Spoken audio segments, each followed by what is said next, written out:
You. So,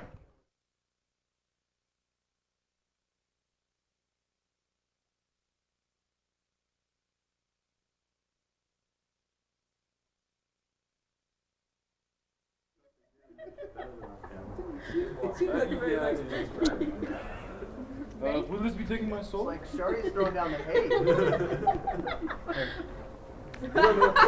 Go about 10 seconds. all right. And are we live? 7, And 6, you're live. 5. All right. Well, thank you all for coming to the great failure of the hacker halfway house. That's not the name of the talk. No. The name of this talk is Building Communities in Self-Destructive Environments. While the hacker... not bitter, really. I'm not. For the record, the reason I put that up is because apparently this talk, before anybody even knew what it was really going to be about, has caused lots of drama. People have been going up to present residents of the Hacker Halfway House saying, "Hey Jen, have you heard that Seth is giving a talk on how the Hacker Halfway House failed?" And she was like, "Meh." And it's not what the talk was about. Fuck you, man. Yeah, I mean, I hate these guys from Triple H. Yeah, I hate you guys. I don't understand why you're here. Because you got kicked out. Yeah, I guess that's it. No, I'm just bitter because I'm still paying electricity bills. Only because we didn't pay them back in the day. So, building communities in self-destructive environments, and because of all of that drama, I'm going to start with telling you what this talk is not. Alcohol. This talk is not about how the Hacker Halfway House failed. That would be a good talk. Wait, I don't go back think- to your first slide. I missed that one. Despite photographic evidence and rumor, the Hacker Halfway House hasn't actually failed. So let's just get that out there first. For those of you who don't know, the Hacker Halfway House is a loft apartment in Brooklyn where I used to live, and some of these losers up in the front row live now. It's a hackerspace. It's a hackerspace. It was featured in a panel at the Fifth Hope, kind of. That's a wicked ass party. Yeah. Yes, and there was a wicked ass party Ass party afterwards. So this talk is not about how the Hacker Halfway House failed, even though there are probably going to be many jokes about that. It's also not about how fucking ShmooCon fucking sucks. I have nothing against ShmooCon. Believe it or not. Flip-flop, flip-flop. This is not a personal attack on anybody involved.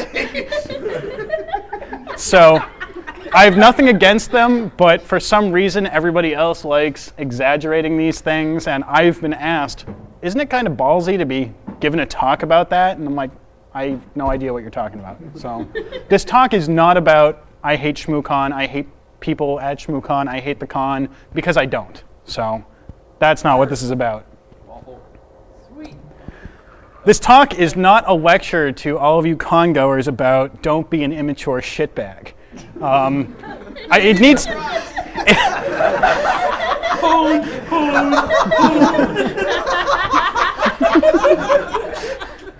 But seriously, guys, like, it's relevant. I'm not going to lecture you about it, but don't be that guy.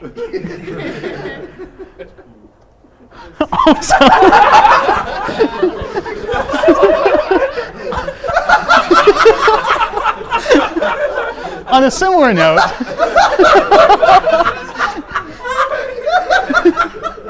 Oh my god.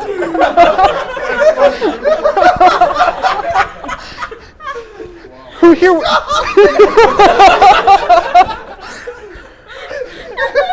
Who here was at Rubicon 5?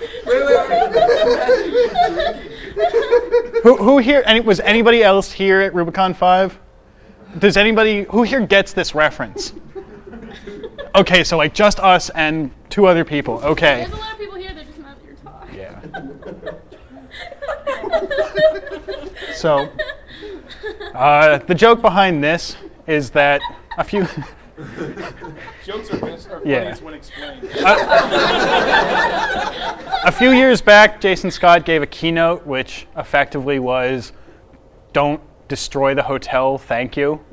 And there was a pretty nasty flame war that happened afterwards, and to this day there is still some animosity, not with me, but with other parties involved. So this talk is not about if you focus your energy like a laser, you can do anything. So, That's cool, right? just about paraphrase, but yes. So, what this talk is, it's observations about communities. I've been involved in a number of group projects, some of them pretty small, some of them pretty big, and had to deal with a whole lot of the not so fun parts of dealing with people, whether it is an actual living arrangement like the Hacker Halfway House was, or something that's completely online like some of my other projects. So I've dealt a lot with this, and people will ask, if I'm trying to do a project like this, what do I do? How did you get so big? How did this start? So this can be a way of, if anybody is thinking of doing something or is stuck in it right now, how to find new methods for solving the common problems that come up and helping you guys or anybody else avoid common mistakes that are very frequently made in the initial stages of these things, not out of stupidity or ignorance or anything like that, just because it seems like a good idea at the time, and later on you realize, why the hell did I do that? So hopefully this will give some insight into those situations. And it's also asking the question that needs to be asked, why do people shit where they eat? In this case, like if we go back, if we go back a couple of slides, I mean, things have been good here so far, but if you stick an NVIDIA sticker on the hotel property, the hotel staff isn't going to be like, I wonder who did that. We have no idea who might have stuck this NVIDIA sticker from this convention on this elevator wall. Viral marketing. Maybe it is. You never know. But it raises the question, why do people make things more difficult for something that they ultimately hope to benefit from? So the first community that I'm going to talk about, let's start.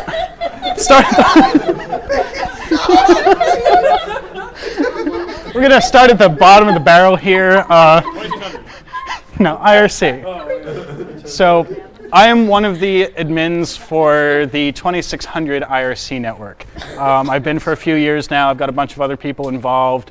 And this is one of those projects that... who here goes on 2600net? Can I get a show of hands? Okay. So all the familiar people. I'm bad.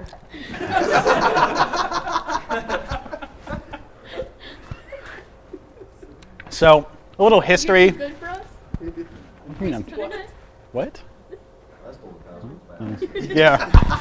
So here's a little timeline of how 2600net has operated. A number of years ago, it was basically anarchy. There were administrators and stories of the administrators taking down servers with baseball bats and nobody fixing anything. And No, someone broke in and fixed a lot of stuff. yeah, SJ. When there were a bunch of botnet floods, one of my friends, he broke into all of the IRC servers and put up some anti-flood bots and then patched all the servers just so that we could actually use the IRC network. He compromised, rooted all of the 2600 servers. So it was completely unmaintained. And then people got upset at this and they decided to fight back against the poor maintenance of the network by DDoSing the shit out of it. And as a result, it was down for about 1.5 to 2 years. While there was restructuring, reorganization, trying to find people who were actually willing to put up a machine that they knew was just going to be DDoSed. It came back up with some people who weren't generally involved in the project, and then Ted stole our passwords. The guy who ran services wasn't doing his job, and we delinked his services, and people turned the fact that he kept the password database into this huge drama that is still brought up to this day, because, oh no, he has our encrypted passwords, he might try to log into our bank accounts, this is criminal negligence on your part, we're going to sue you. What?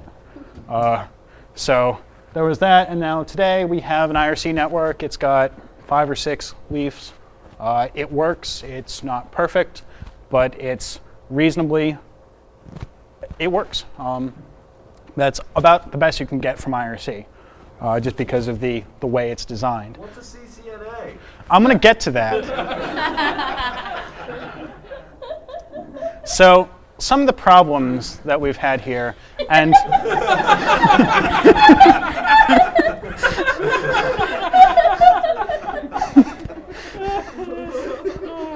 yeah, so anyway, some of the historical problems with 2600net, and again, please, for anybody watching this later on, you know, Emmanuel, don't take this as a personal attack, but this is just an observation and ways of trying to make things better by saying don't do these things. Yeah. First of all, if you have people who are in a project who are the only point of contact for any sort of resource, they can't be absent from the project, period. If somebody is not putting in the duties that they have to do in order to maintain some sort of service, boot them. It doesn't matter how good they are at what they do. It doesn't matter what level of resources they can offer. If they're not doing their job, get them off the project, period.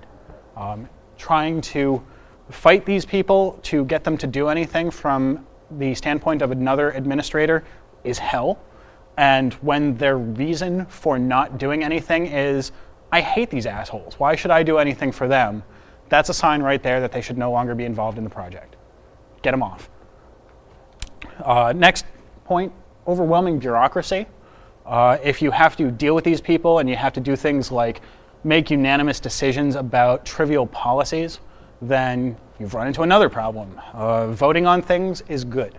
Having democratic rule, yeah, not bad. Assuming everybody knows what they're doing, has a clue, and actually wants to be doing it. Otherwise, democratic procedure doesn't work, is worse than not working sometimes, and it sucks. It sucks to deal with, and it drives people who actually want to be involved away from the project. Same is true of government. Yeah, it's true, but at least on IRC you can make a difference. Kind of.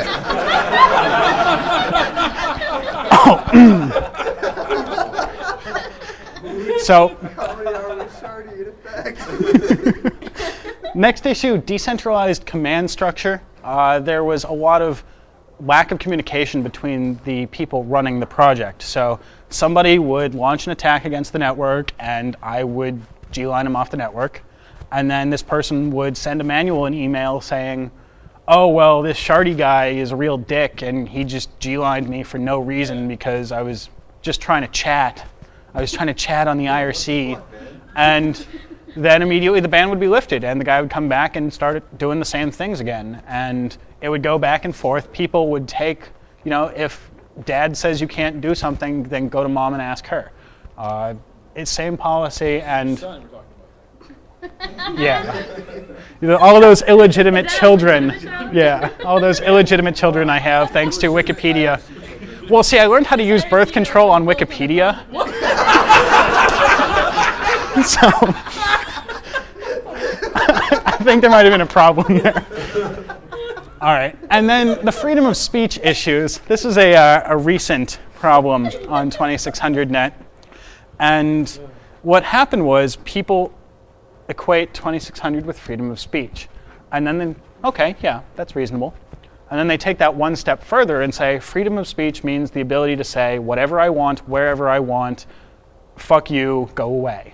So unfortunately, people started using extremely hateful slang in IRC to the point of where, yeah, dropping the N-bomb.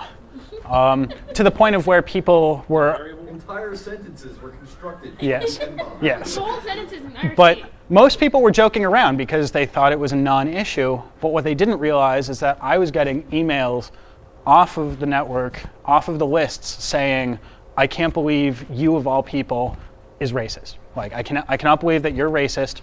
I can't believe that you support this activity. I can't believe that you let it happen. Fuck you. And I'm kind of uncomfortable with that. You know, it's the internet, so I shouldn't take it seriously, blah, blah, blah. But when somebody is going around telling people that you are racist because you're allowing people to openly talk about how much they hate niggers. That's not okay. And we stepped in to try to do something about it. And the way the different administrators handled the subject, it was not very coordinated, and one of my friends stepped forward and just started doing word-based searches and removing everybody who used offensive language. So another one of my friends decided that he would substitute CCNA for the words in question because the person who was doing this draconian word ban was a CCNA. He didn't notice for about a month. He wondered why the racism stopped and everybody was talking about Cisco certifications all of a sudden. And it was great. And a month later, he figured it out. And yeah, so the reason I'm bringing this up is because the difference of how people handle things, if there's no communication, things can get bad, and then when there's infighting among the people who are setting these policies, it can get even worse. In this case, it actually did solve the problem, but the people I don't know, I've never met, have been coming up to me and saying, "What up, my CCNA?" And I'm like, "How the hell did you learn that?" So this is not even people on IRC. These people who don't touch computers at all, and they're saying that. And just like, where the hell did you learn that from?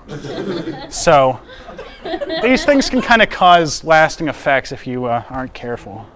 CCNA, please.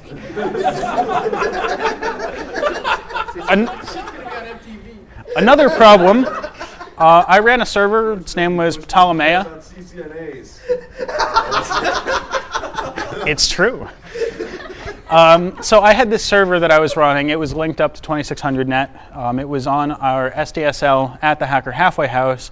And because of the involvement with 2600net and because of my name being attached to it, they targeted my personal servers as well as the 2600net IRC servers. And we got hit by a SYN flood. Good old standard SYN flood. The ISP we were using was either incompetent or just didn't care about us. So they refused to do any filtering on their end. And then the next thing we know, we're hearing from our friend who had a buddy in the ISP saying that we were getting hit by 20 megabits of SYN flood traffic, which is a lot for the 1 megabit or so that we had at the time.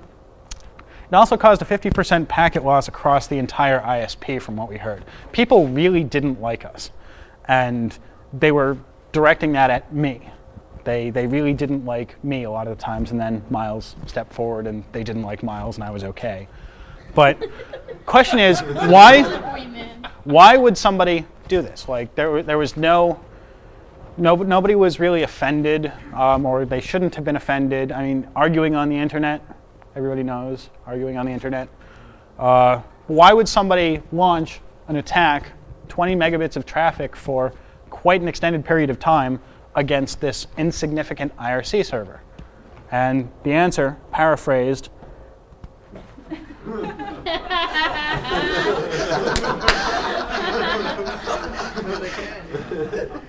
yeah, that was not word for word. I think the actual answer he gave was a little less legible. So the basic response was, your services are insecure because I can knock them offline. You don't believe me, so I'm just going to knock you offline. And there's really nothing you can do to block this kind of attack unless you sink millions and millions of dollars into these DDoS mitigation boxes or get a colo that actually cares about you and has reasonable bandwidth. Not that much money, but it takes a significant more amount of money and time and energy and effort and caring than we all had. And so we said, yeah, we know we can't block against this because it's a project run by volunteers. We're paying for the equipment. We're paying for the bandwidth. What do you want us to do? And they didn't offer any constructive advice. They just said, I'm just going to keep DDoSing you because I can. So what to do in this situation?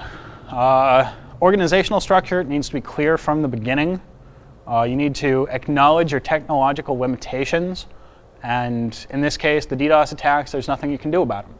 And you have to be upfront about this. And if somebody insists on proving this to you, even though it's something you already know, you need to take other measures to stop it, whether those are talking to the ISP, talking to law enforcement, some sort of non-technological solution needs to fix this problem.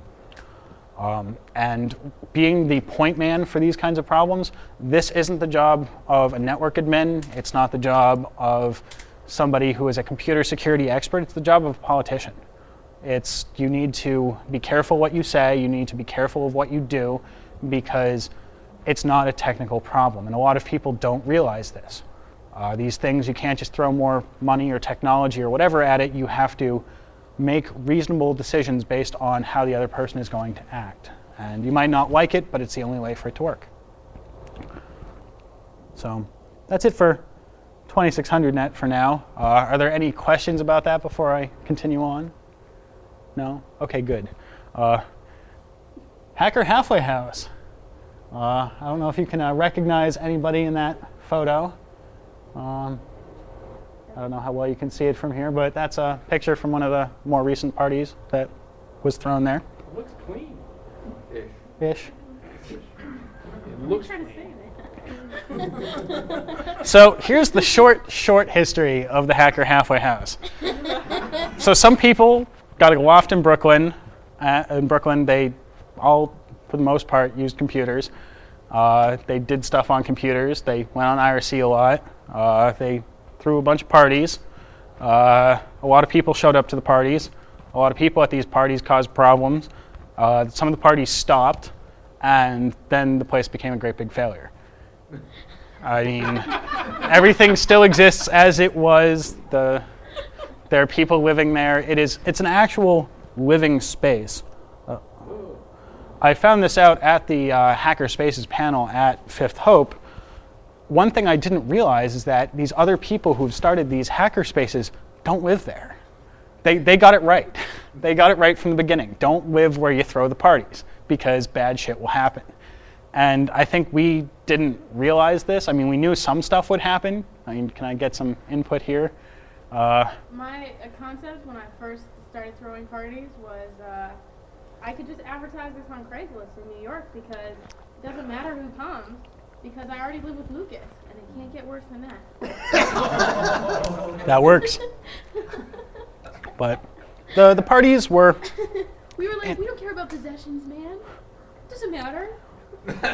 We threw these parties after the 2600 meetings, so we'd get a lot of people, and then we'd be going in the subway back to the place, and some people on the subway platform would hear talk about a party, and they just lump onto the group, and the group would get bigger and bigger as we made from the meeting to Triple H.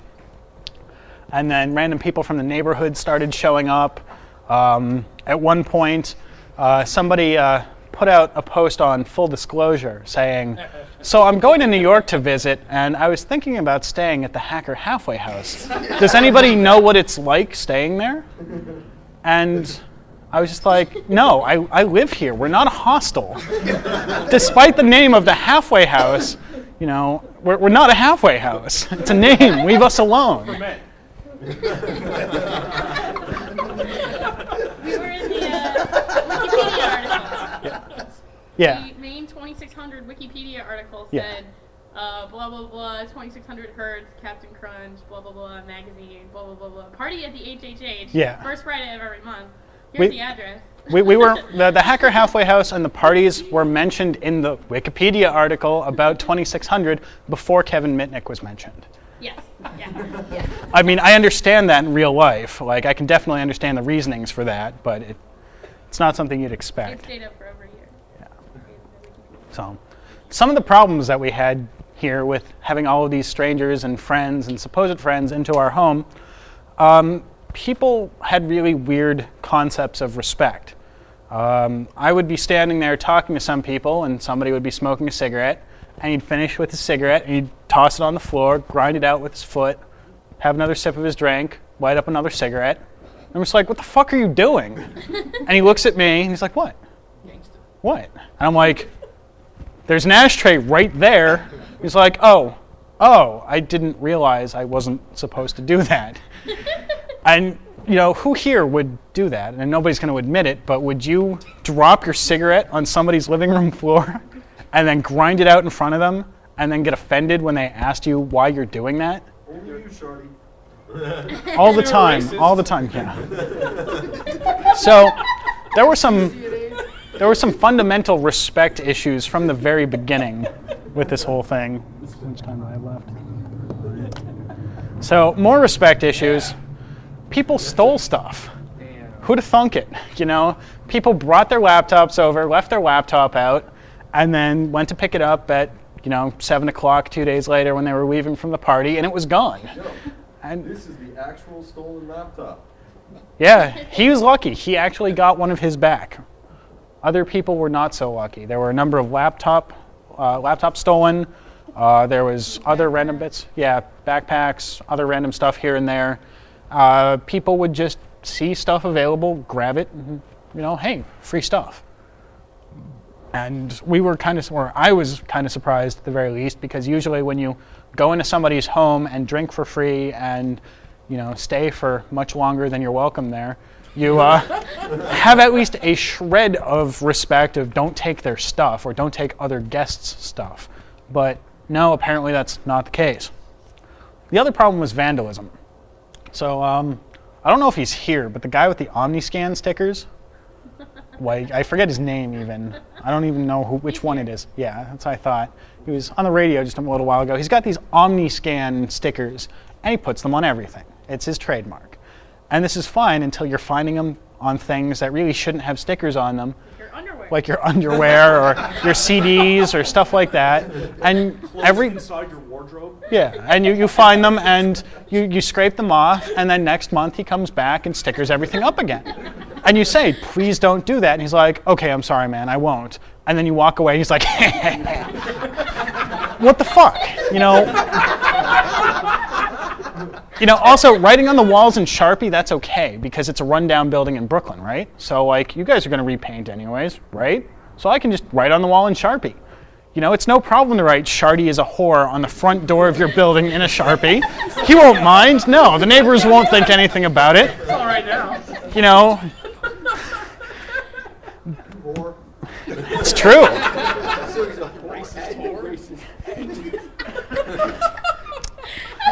But it gets worse.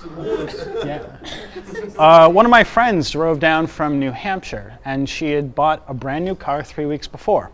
And somebody at one of these parties thought it would be a good idea to take a can of latex wall paint that was sitting in the hallway of our building and pour it down her windshield into her engine, and did more than $5,000 of damage to her 3-week-old car. And nobody knows who did it.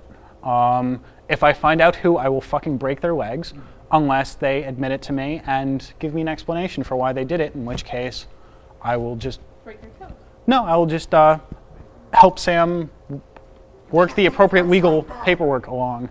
I know. I don't really mean it. I'm a very nonviolent person. I just talk a lot of shit. But yeah, so somebody, the vandalism at the parties was not small-scale, random, drunken shit. It was mostly that, but some people did serious amounts of damage to people's property when there was no reason to do so. We're guessing the only reason that her car was targeted was because it was brand new and shiny. And we know that more than likely, 99% sure, it was somebody from our party, because the can of paint used came from not too far outside of our apartment in the building. So nobody knows what happened, but somebody was doing some real serious damage. This is more than just stickers on walls, ha ha ha, you got omni-scanned. This was real.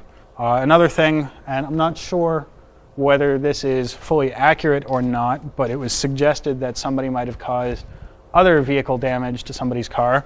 The quote that was used was either his brake lines were cut or Brooklyn has indigenous metal-eating chipmunks, one or the other. I can't verify that, but it was something that was brought up, and given the time that it happened, I really wouldn't be surprised. So, problems. The weird part is these were our friends.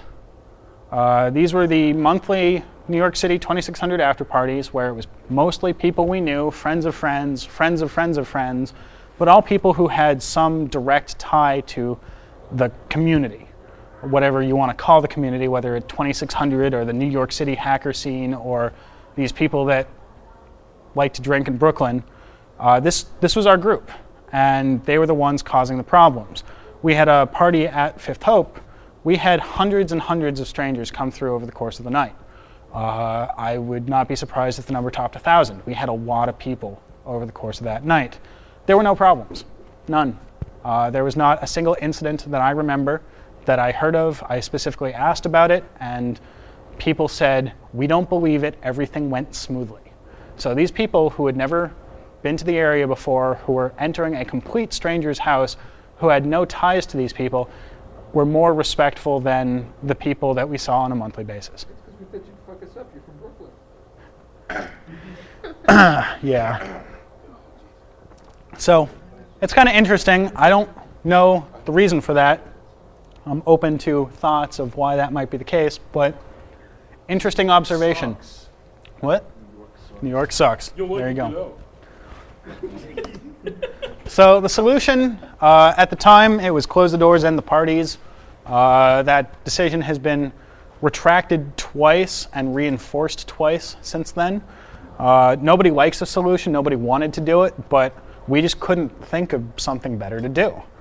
The parties became invite only. There are sometimes parties on non-2600 events.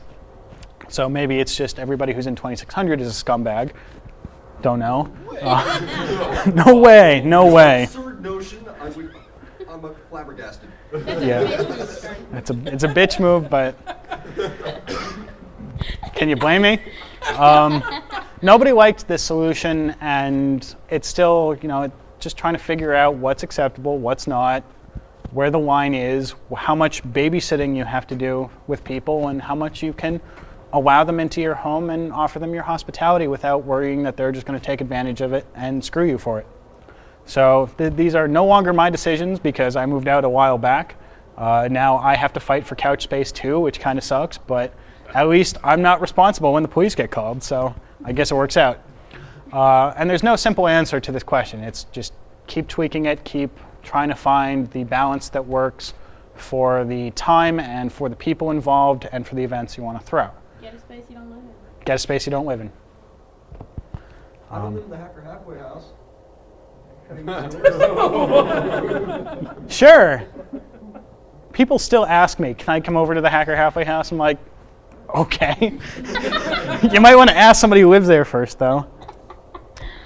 All right, next project. Still got plenty of time. Yeah, another failure right here. Oculate.net. Oh, organic. Organic? It's grew organically. What? You didn't play. Okay, apparently Oculate.net is now organic. Can I get a vote of confidence from the hippie? Kosher? All right, so Oculate.net is a project I started 6 years ago. It wasn't even really a project at the time. I put up a shell account box, ran my own mail server, put up my own web page, and hosted something on a static IP and didn't have to go through somebody else for it. And started it at home, no big deal. The first box that I had up for the server, the case for the machine hadn't even arrived yet, so I had the motherboard sitting on a block of foam with the power supply sitting next to it and the drive sitting next to it. So it started off kind of sketchy, but since then, gangsta, yeah. Since then, it is got better and better as I've done things like get a job and have money to pay for things. Like a case. I had the case, it was just in the process of being shipped. And then when I got it, I didn't want to turn the machine off, so. Yeah. These days, I've got about 70 users on the system. The machine is now hosted in a colo facility in Boston. A number of people, a large quantity of people, more than I thought, using it as their primary email addresses and web space. And it's all the basic internet services. People mostly use it for getting on IRC, 2600net with a shell, but they also use it for email and web hosting, secondary MX, secondary DNS, network backup, file storage, all that good stuff. And it's working out really well. I pay for everything out of my own pocket because I'd be doing it for myself anyways, and I can afford it at this point, so it's not a big deal. It's interesting. It's a lot of time and a lot of work, but it's good. But as always, there are problems. Of course, I'm on the internet, so I've been hit by denial of service attacks. Nothing as massive as the 20 megabit SYN flood, but sometimes I'll get DDoSed and I won't even know why. Somebody will just have picked my server out to hit for no apparent reason. Now I've got an ISP that is actually responsive, and if I ask them to filter things upstream, they do it, and the problems are considerably less because I'm putting money into it. A lot of people also try breaking into the system because for one reason or another, people consider it high profile. It's also partially due to 2600net. A lot of people on 2600net are coming from this server and pissing people off and getting DDoSed or trying It to wasn't me. break in. Someone else. Yep. Yep. Like I never pissed anybody off. Nope, never. Unlovable. There's been some abuse of resources, but for the most part, not so much. It does happen though. One of the biggest problems was initially, before I had all of the money to float a new machine and a professional colo and all of that, hardware failure. If a hard drive dies from being old or being in a place that has toner dust in the air and turns the cats black and makes you cough up nastiness for a year. Well, the cat was white, but Maybe that's a better thing. Maybe it's an improvement. I understand why a white cat turns black is a problem. Black cat turns white is a benefit. I'm not saying anything about the quality. I'm just saying it's CCNA. all right. Color to another color might be better. I think we understand where you're going. There's CCNAs and there's CCNers. Yeah. So, what are the differences with a system like this from the others? The biggest thing is because people are looking out for their own on this system. If somebody is doing something that is questionable, the system is self-policing. If somebody is acting in a way that might bring the services under attack, the other people who don't want to lose their email and their web services will say, cut the shit, because if you don't, I'm going to kick your ass because I'm not going to be able to get my email. So I don't need to be a personal enforcer on all this because everybody else does it for me. It's pretty nice. With the hack attempts, people aren't good at what they try to do. They're like, I'm going to scan you to see if I can, hit you with some Microsoft IIS vulnerability. And it's kind of funny because I'm running OpenBSD on a non-x86 machine, but people still are probing port 139 and trying to do weird stuff. But if there is a problem, then if somebody brings something to my attention, or even if it's not a critical security measure, they just need something done, they just come right to me and it gets done. In a system that's this small, this is feasible. In this case, a benevolent dictatorship works better than a democracy because I still have the time and the effort and the resources to actually handle the problems. If it was 10 times the size, there's no way this would work. But it's still small enough that direct management works, and for now, that's just how it's going to be. People are also very helpful. If somebody wants something installed, for example, my basic response is, I'll do it if I have time. If you can do all of the prep work for me so that I just have to run a few commands, it'll be a lot more likely to happen. So the users who want a service will do the work for me because they want the service for themselves. So they're doing the work for themselves and they just need a final ratification of this service change by me. And in this case, again, it's small enough that this works, and I trust my users enough that this works. And that's another point that I'll bring up in a second about trusting your users. The misuse of resources, nobody is going to do that because nobody wants to have their access pulled. I've only had to pull one person's access permanently, and they just didn't get it. But everybody else has realized if I do something stupid on your system, I will have my account pulled. So I'm not going to do something stupid. It works. It's not the best system, it's not the most automated system in the world, but it works. And as for hardware failure, people were actually, because of their involvement in the project, even if only as a user, if something died, people would offer up money and hardware in order to fix it. Again, it's still operating under the benevolent dictator model, but users are still involved. They still make up the system. They are the reason the system exists. And so if they realize if we do something, then we will get more back, it's worth it. If you make your users feel like this is actually a valuable exchange, that they are getting something back for their time, for their effort, for their money, they will contribute. And when you're this small, this is really the best way of going about doing it. You don't need to be rich. You don't need to have tons and tons of time.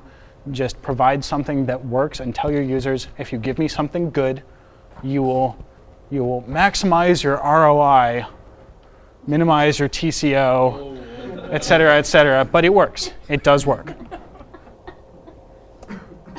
And it's a different kind of community. It's basically invite only. I will not give an account on the system to somebody I don't know and don't at least marginally trust. This often makes me look like an asshole, and that's okay. You should not feel guilty. Like a racist or a whore. Yeah, as long as I don't look like a racist or a whore. Actually, whore's okay. I mean, White guilt! White guilt! you're making money, so it's not so bad. They're dicks, they're pussies, and they're assholes. Making something invite only, it does breed an air of elitism. And this is something you need to watch out for. And you need to make it very clear. I'm not doing this because I like to be a dick and I like to exclude people. You're doing this because you want to say, I need to make sure that I can let this community self-maintain itself. And if somebody understands that, then usually they go, oh, okay, that's cool. And if they don't, they just get pissed off at you and you never wanted them anyways. Usually when somebody would ask me for an account and I would have no idea who they are, my response would be, well, why don't you introduce yourself to me? Buy me a beer, talk to me for a bit, and get to know me. And if I think you're not a shitbag, then I'll probably give you an account. And some people are like, oh, okay, cool. And then do that and they get accounts. Some people would be like, oh, I can't believe you're such a jerk, and not talk to me again, and I'm okay with that. So there's nothing bad about maintaining a reasonable bar for entry as long as you're not using it to specifically exclude individuals and you're using it actually for the greater good as opposed to boosting your own ego and trying to breed elitism. It works. You have to fight those statements of this guy's being a jerk, but it does work. And the benefit for doing this is that your users do your work for you. They contribute, they self-monitor, they self-regulate, and wash dishes. They do. That's true. So what you're doing is you are basically putting in a reasonable admission system in exchange for having people feel welcomed and comfortable and feeling like if they do give back, they are contributing to a community. You're building a community as opposed to running a project for your own personal gain. If people think that you're just doing it for the fame, for your ego, for the ability to exclude people you don't like just because you don't like them, if you do all of that, then yeah, no. I give them money. So if anyways, now if you do all these things, then your users will actually feel like it is something worth giving back to, and everybody wins. And you build a community. That is the goal, to build a community as opposed to build a ego-based system where you get to be king, like King Openfly over there. Yeah. They removed my Optum after that. Yeah, well, the downside is, with this kind of system, is that the person in charge, whether you're doing it for the ego boost or not, if you don't do your job, people will lose confidence in you, and then you won't have anything. You have to do the dirty jobs in order to build the community, and if you're even looking for respect, you actually have to do something in order to get the respect. You have to offer the system, offer the service. It has to be up. It has to be available. If you don't do that, then people are just going to call you an asshole and not look up to you. And that often requires a lot of time commitment and, in some cases, a lot of financial commitment. So, some final observations. About 10 minutes left. So, not all these communities can be invite-only. If you're living with people, then you definitely want to screen who you're living with. But if it's a network like 2600net, you can't keep people off the network. Even if you are a network admin and are able to G-line people or whatever, people can just come back through another machine. There's no way of restricting the access to the network. So you have to find an acceptable compromise between closing your doors and opening everything up to everybody no matter what. And a lot of this depends on the situation. If it's something on the internets, then yeah, chances are more people have to be involved. If it's a party in your own home, then you can be a lot more selective about who you let in. It's just a matter of figuring out, is this good for us? Is it good for them? Which is more important? If it's great to throw a party with hundreds and hundreds of people and thousands of dollars worth of booze, but it destroys where you live, you need to make that decision of, is it more worth it to have a reasonable place to live or to throw a really good party? And that value call there, that judgment, is very different than if you have very little personal involvement, like, oh, I can just throw up a server on a network and be another leaf node for IRC. Very, very different judgment. So the line is different in all these places, but most people can figure out the general area where it is pretty quickly, and then it's just a matter of experimenting, tweaking, customizing it to your situation. Not all communities can be financed by an angel. If you want to build something, you should probably expect to pay for it. I feel really bad that Froggy loses money on this con, and I hope that this year he doesn't, and I hope that he's even profitable either this year or in the future. But unfortunately, it seems to be the reoccurring theme. If you want to get something off the ground, you've got to bear the weight on your shoulders until it will finally start rising. And some people are not expecting this. They just want the fame and the recognition. They say, oh, well, I'm going to throw this event, and then they don't realize, no, this is a serious commitment. You will probably lose money if you do it, and you'll probably lose money for a while until you figure out all these little tweaks you have to make in order to make it float. So I'm really happy that Froggy is continuing on with this, third year here, and that there are more planned for the future. He's got the right idea. He's doing things really well. Other projects they realize, oh, I have to put in time and money, and they're gone. They sink, they're dead. So usually you don't need a lot of money commitment to a project. It really depends on what it is. Very different with a con than putting up an IRC server. But the time commitment is another big thing. If you're not willing to be a part of a project, don't do it. Don't do it because you think it's neat. Pass it along to somebody else who's willing to do it and support them. But it works out better for everybody involved that way. And beware of people who only offer their contributions when it's fashionable. If something is on its way up, if it looks good to do it, then it's great to offer your help. You're not coming in on the ground floor. If you can do it later on, then hey, oh yeah, I've been involved with that. Yeah, that's great. I'd love to be a part of that. These people aren't really going to offer help where it's needed or when it's needed. So beware of these people, because nobody wants to do the shit work, and you're only going to do the shit work if it's in the situation where if you don't do it, nobody else does. And those are the people who really pull the projects through. One person pulling out of a project can cause a cascading failure. I will not mention any projects in particular, but there's been a recent case for this, and in a couple of months we will see whether this cascading failure actually completely cripples the project or not. I think it will.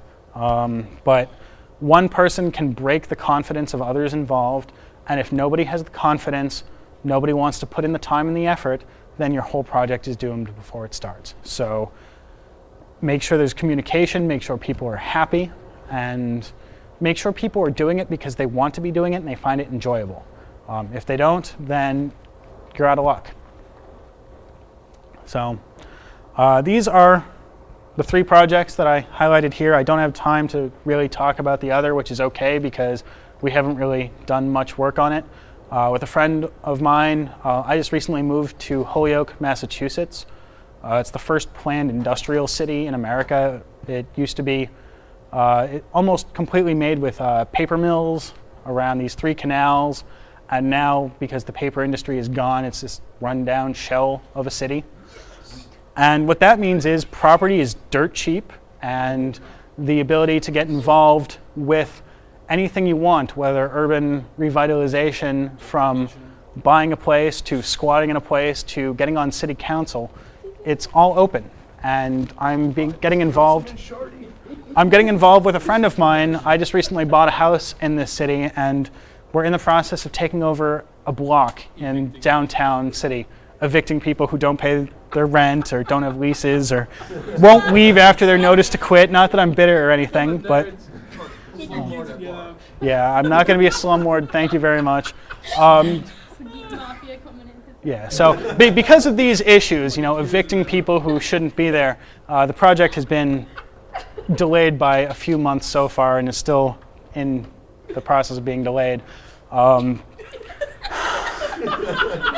Anyways, we are in the process of effectively taking over a city block in downtown Holyoke and turning it around and turning it into the kind of space where we can have events, not necessarily hacker themed, but definitely those people are involved, are interested, and can use the space. So that's what we're working on. That's the unnamed project, if you read the synopsis of the talk and you were wondering. So in 2 years, we're going to go to how the city block in Holyoke failed. Yeah. I'll show pictures of the tenants like smoking crack. Yeah. Awesome. You don't even need to go to the talk. You can read the article on Wikipedia. So that's really it. A few more things. Goddamn right they will. The other things, respect breeds respect. If you show respect for your users, then they'll sometimes show respect for you. And if you're trying to build a community, you need these people involved. They are the community. It's not you, it's everybody involved. So you can't hate the people you're trying to build a community with. It just doesn't work. Yes, you can. And if you don't do anything when you're in a position of leadership, other people will try to get away with as much as they can. They will deliberately push you to see where the line is. They'll try to push the line back.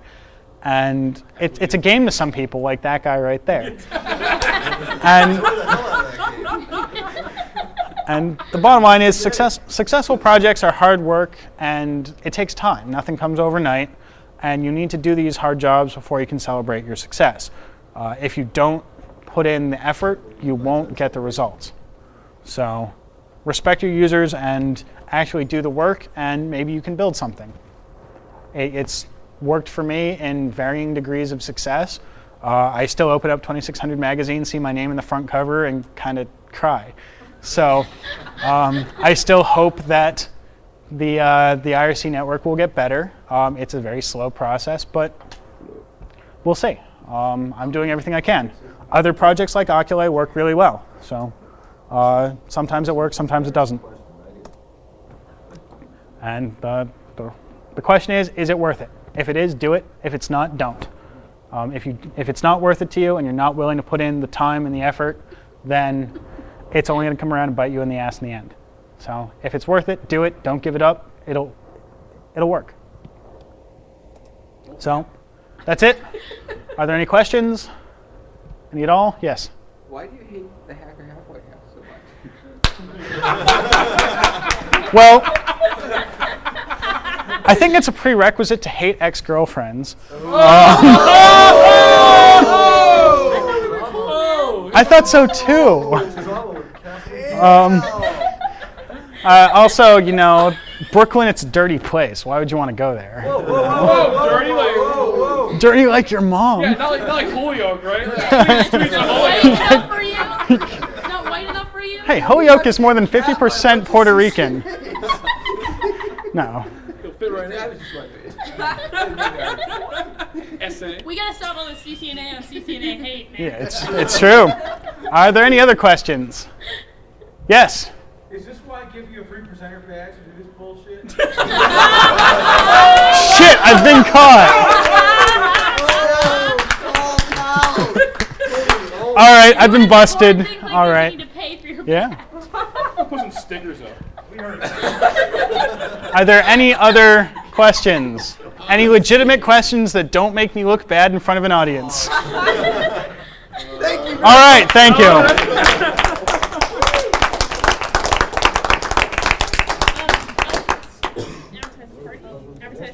Okay, other things. There's another party in 522 starting whenever until we get shut down by security. It's in 524. Oh, 524?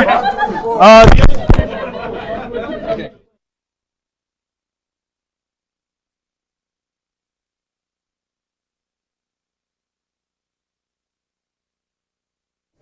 You guys should work in the network group for Hope. I hear its organization is super optimal.